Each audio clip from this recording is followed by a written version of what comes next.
So anyway, welcome to our panel, which is Accommodating Vichy and the Germans in Occupied France. I'm Sarah Fishman, and I'm going to be presiding. I'm a professor at the University of Houston. And our first speaker is going to be Sandra Ott, who is a professor, associate professor in Basque Studies at the University of Nevada, Reno, which I recommend that everybody come to next year. She has her PhD in anthropology from the University of Oxford, and so we're very happy that we've recuperated her into the history field.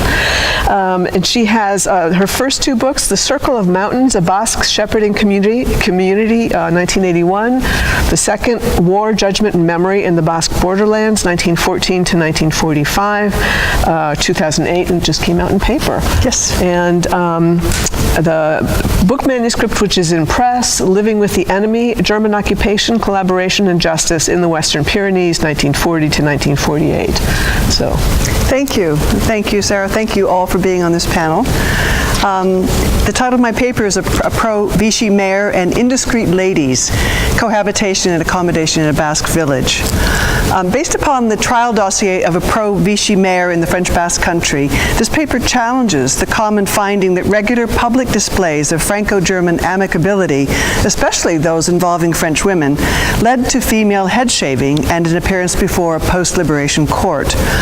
Although the dossier is frustratingly thin and leaves many outcomes unknowable, the case of Pierre Doyenart provides an unusual lens through which to explore the circumstances that led members of a small face-to-face Basque community to put aside their political and ideological differences with their mayor, to tolerate his very close social relations with German officers, to defend him adamantly at the liberation, and to refrain from punishing his wife and 3 young daughters for their improper wartime liaisons with German soldiers. The women in question spent entire afternoons chatting with German officers on a hotel terrace.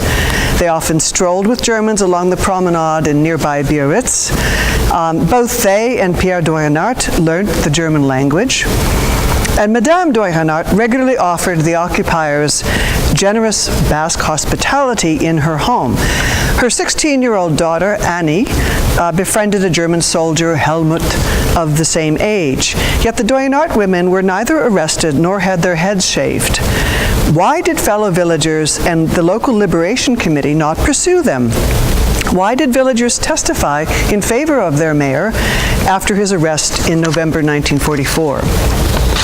Now, Robert Gildy's important work, Marianne in Chains, reveals that ordinary French people often learned to live with the Germans in their midst. In Gildy's study, Franco-German cohabitation involved French men and women and German men in a wide range of private and public interactions. In rural parts of the Loire Valley, local mayors often mediated Franco-German cohabitation. They had the unenviable task of meeting German demands for food, labor, and other resources, while also protecting the interests of their community. And Pierre Doyenart played that role effectively in the coastal Basque town of Guettari. Providing a different perspective on Franco-German relations, Philippe Buren views collaboration as various types of accommodation.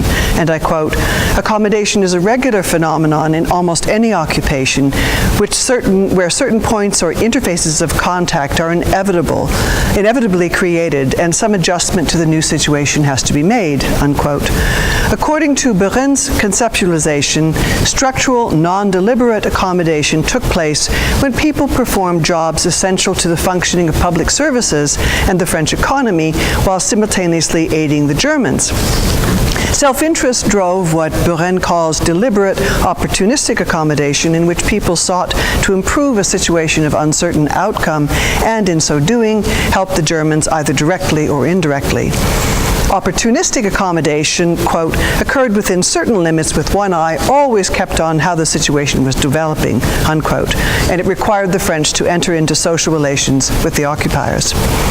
Using police and judicial documents written from November 1944 through 1945, I tell the stories of the Doyenarts from a post-liberation perspective so that you can weigh the evidence both for and against Doyenart and appreciate how difficult it was to gauge the extent to which someone was a collabo and or a patriot in that gray zone of occupied France.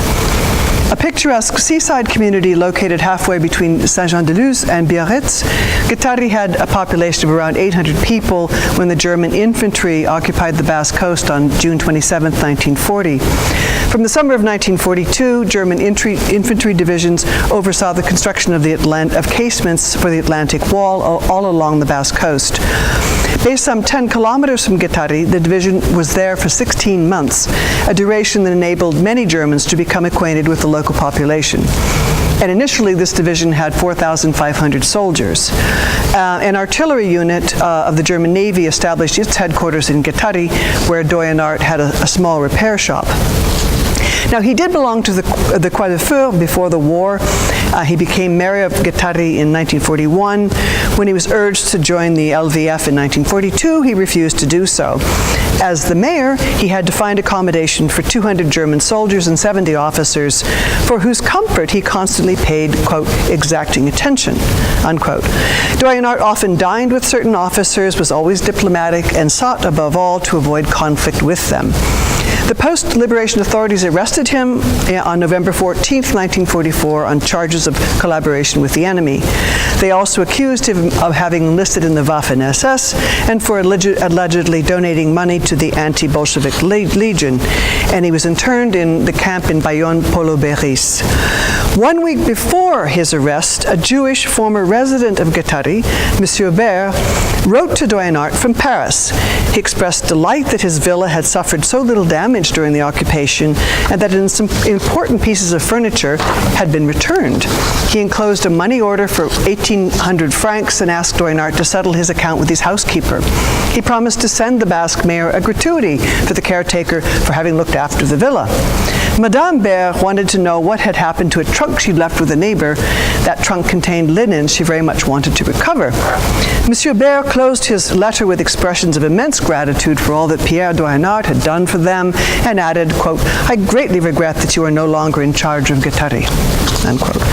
On November 14th, the same day of Doyenart's arrest, judicial police interrogated a local garage owner who served on the local liberation committee, and he told police, I quote, it is undeniable that Doyenart was seen with the Germans, seeming even to be closely linked to them, often eating with them in a particular restaurant where he spent lots of money.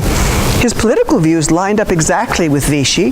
Villagers didn't complain about his activities because he made only a partial list of STO workers, and when the Germans ordered a requisition of bicycles, he gave them his own and promised another 10, but that never happened. If he never at any time favored the resistance, he hadn't committed a grave error, in my view, unquote. On the same day, another member of the local liberation committee told judicial police that even though he and Doyenart had opposing political views, Doyenart had kept him on as Guettari's town hall secretary from November 1941 until the liberation, in spite of Vichy's instructions. He stated that Doyenart, quote, had maintained good administrative relations with the occupiers, behaved very diplomatically, and thus avoided conflict with the Germans and repression by them, unquote. The man also observed that, quote, if Doyenart's relations with the Germans seemed rather too cordial, they enabled the population to live in relative tranquility despite the heavy German presence for the duration of the occupation.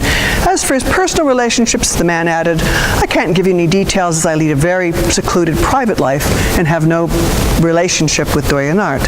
In his administrative capacity as mayor, Doyenart was far from being a resistor. All the same, he helped people in trouble with the occupiers as much as he could. At the end of 1941, he persuaded the Germans to free a man arrested for keeping a gun. In 1942, he hid an STO evader and helped the Hunts, an American couple living in Guettari, whom the Germans wanted to deport. Doyenart prevented it from happening. The general view here was that he was a worthy fellow who rendered services to everybody, even his political adversaries. On the day of Doyenart's arrest, the new mayor of Guettari also lent support to his predecessor and said that only 6 people actually went to work in Germany for the STO.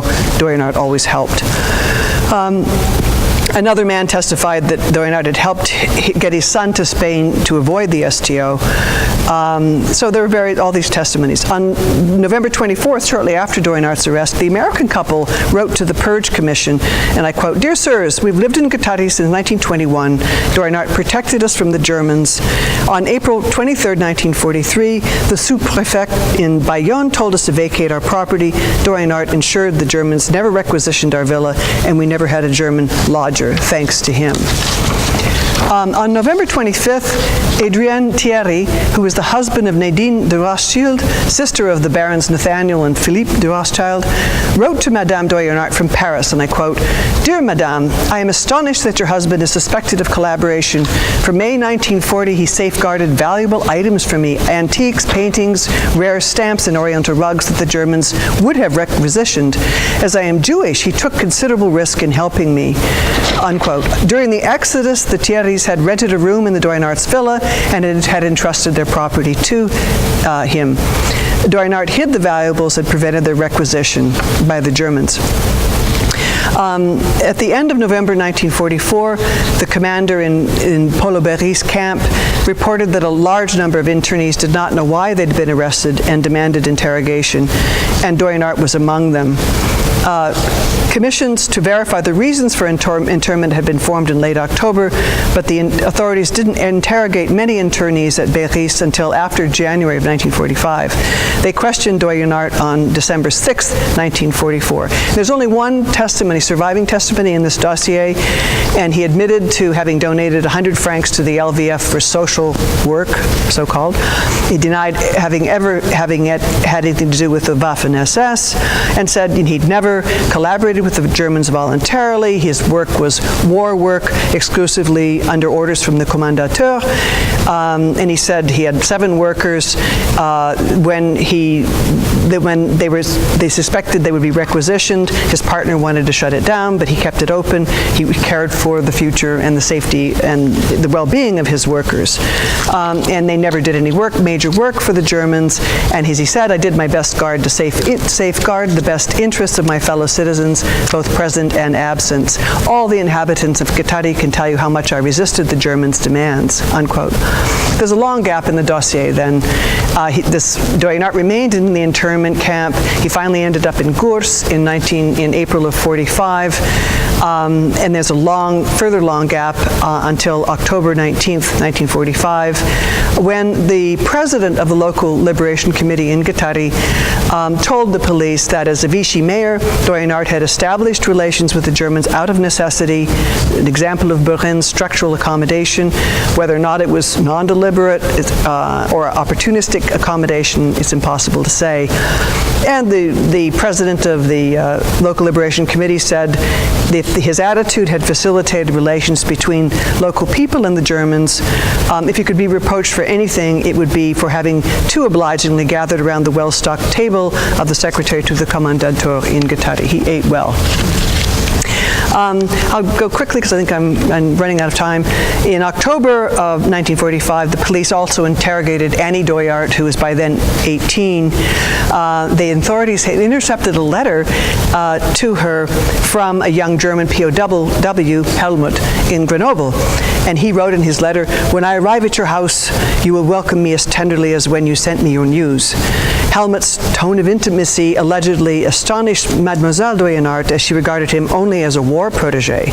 And she interpreted his, quote, misplaced enthusiasm as an expression of gratitude for the letter and food parcel she'd sent him. Annie insisted that Helmut had not been planning an escape from the internment camp, but was merely looking forward to seeing them again in Guattari once he was liberated. And Madame Doyenart told the police that she regarded Helmut as a charming, well-brought-up young man. She too had written to him and insisted that his relations with her family had always been perfectly correct. And the police inspector said, the quote, "The statements made by mother and daughter were very spontaneous and seemed entirely sincere. Madame Doyenart embodies the kind of hospitality unique to the Basques, as confirmed by the president of the local liberation committee." Now, he also noted that after the liberation, Madame Doyenart and her daughters often frequented the military hospitals in Biarritz where they had war protégés. Madame Doyenart, quote, invited Negroes and Moroccans into her home and voluntarily pushed the wheelchairs of mutilated French soldiers, unquote. Her daughters all passed an exam to work as German interpreters for the French Air Force, yet the inspector added, the ladies' wartime behavior was always most improper. According to public opinion, Pierre Doyenart had paid for their indiscretions. The inspector said it's not known just how far the women's relations with the Germans went, yet no grave consequences ensued for Guattari, no arrests or deportations. And this leads one to conclude that the people of Guattari enjoyed a measure of tranquility in their relations with the Germans owing to the attitude of the mayor and his family. Unquote. So having discovered nothing important during his investigations, the inspector suspended his investigations, but advised that the Doyenart women should remain under discreet surveillance. Finally, Pierre Doyenart appeared before a special court in December of 1945, and the court found him guilty of having donated 100 francs to the anti-Bolshevik Legion, and the court decreed he'd entered into a state of national indignity through his anti-national acts.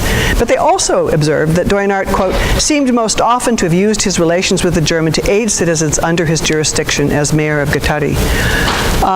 Now, it's not known who called for Doyenart's arrest. Members of the FFE, Purge Commission, and despite several testimonies in his favor by members of the local Liberation Committee, as well as by Jews and an American couple, Doyenart provides an example of mediated Franco-German cohabitation and a kind of Franco-German accommodation that was at once structural, deliberate, and opportunistic. Although described as a pro-Vichy mayor in his political views, Doyenart did not always behave like one. He clearly acted as a shield for his community on numerous occasions, which some quite important post-liberation figures clearly appreciated. His indiscreet ladies fared far better. Neither popular nor legal justice targeted them for punishment despite their close social relations with the enemy. Madame Doyenart in particular provides an interesting example of Bérin's deliberate, opportunistic accommodation, but there's no clear evidence that self-interest motivated her. By regularly offering Germans her Basque hospitality, she treated the enemy as a guest. Franco-German commensality entailed a measure of intimacy that most citizens deplored, and Helmut's letter to Annie hints that some kind of intimacy linked him to Annie Doyenart. And in some parts of France, she and her mother might well have been an easy target for head shaving. I'm going to skip over some of this. We know that it's been frequently observed that if women frequented German soldiers, it was observed every day that this was regarded as flaunting themselves with the Germans, and quite often in France, as we know from Virgili's work, this ended up in an accusation of horizontal collaboration and female head shaving. Between 1943 and 46, it's estimated some 20,000 French women had their head shaved as punishment for collaboration with the Germans. Now, there was a strong strong German presence on the Basque coast for 4 years, and that's a condition that Virgili says is right for the practice of the tente. Female head shavings did take place in Bayonne and in Pau in that department, and in a few small communities, but overall the practice was far less common in the Western Pyrenees than in the other 89 departments in France at that time. The highest incidence of female head shaving during the process of liberation has been variously attributed to a widespread need for scapegoats who would take the blame for collaborationists, a need for revenge against female denouncers and sexual collaborators, a need to cleanse the nation of collaboration symbolically, a need to exercise feelings of sexual insecurity, a need to reestablish the patriarchal order in France. Now, I've worked in the French Basque Country for 40 years, and during that time I found that both Basque men and women regarded female head shaving as a violation of Basque moral codes that require male respect for women. During fieldwork, many rural Basques condemned the head shavings as inappropriate and offensive behavior. Basque moral codes may have served as a shield in the case of these Doyenart women. Ignored by higher authorities, local citizens who testified in favor of their former mayor may have chosen not to take further action against his wife and daughters because they did indeed feel that he had already paid the price for the women's improper behavior. Now, those of us who work in archives, we all know that when we begin that work, we get excited when a puzzle emerges and you begin to follow a thread of a story. And in this case, as in most puzzles, there are many pieces missing. Thank you.